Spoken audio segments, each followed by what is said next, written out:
స్మరణ చేస్తూ చెప్పినప్పుడు అక్కడ అవేయాలి. ఓం ఇమమ్మే వరుణ సుధే హవ మధ్యాచమదయ వామోసురాజకే ఉత్తర కలసే ఉత్తర కలశం దగ్గర మొత్తం సమర్పించండి. భూః భువః సువః భూర్భువస్వః వరుణాయ నమః ఇత్యావాహయామి స్థాపయామి పూజయామి. మళ్ళీ అక్షరం తీసుకోండి. ఇప్పుడు తూర్పు కలశంలో బ్రహ్మనే నమః స్మరణ చేస్తుండండి. చెప్పినట్టు వేయాలి. ఓం బ్రహ్మాదివానాం పదవీకవీనాం శివిప్రాణమేషోపగానాం శైనాగ్రధ్రాన విశ్వద్రవణాన ఇంసమో పవిత్రమతే దేవన్ ప్రాక్ కలసే భూః భువః సువః భూర్భువస్వః బ్రహ్మాణం ఆవాహయామి. సమర్పించండి.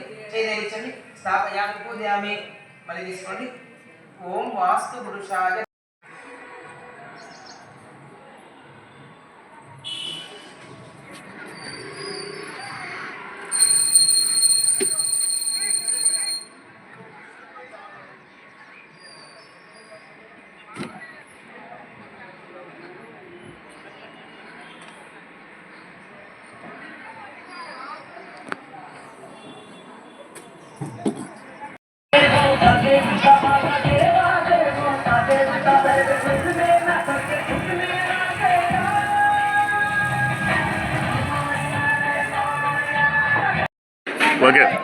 ముందుగా నందికొట్కూరు పట్టణ ప్రజలకి వినాయక చవితి శుభాకాంక్షలు.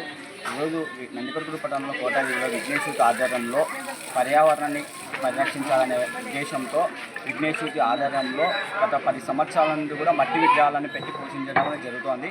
అందులోనే భాగంగా ఈరోజు ప్లాస్టిక్ నివారించాలనే ఉద్దేశంతో పేపర్తో తయారు చేసినటువంటి విగ్రహాన్ని ఏర్పాటు చేయడం అనేది జరిగింది.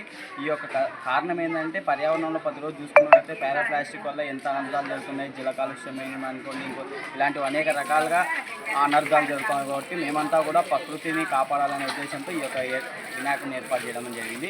అదేవిధంగా మిగతా భవిష్యత్తులో కూడా ఇలాంటి పేపర్ అనుకోండి, లేదంటే మట్టి కానీ ఇలాంటి మట్టి విగ్రహాలను పోషించాలని చెప్పేసి మేము కోరుతా ఉన్నాం.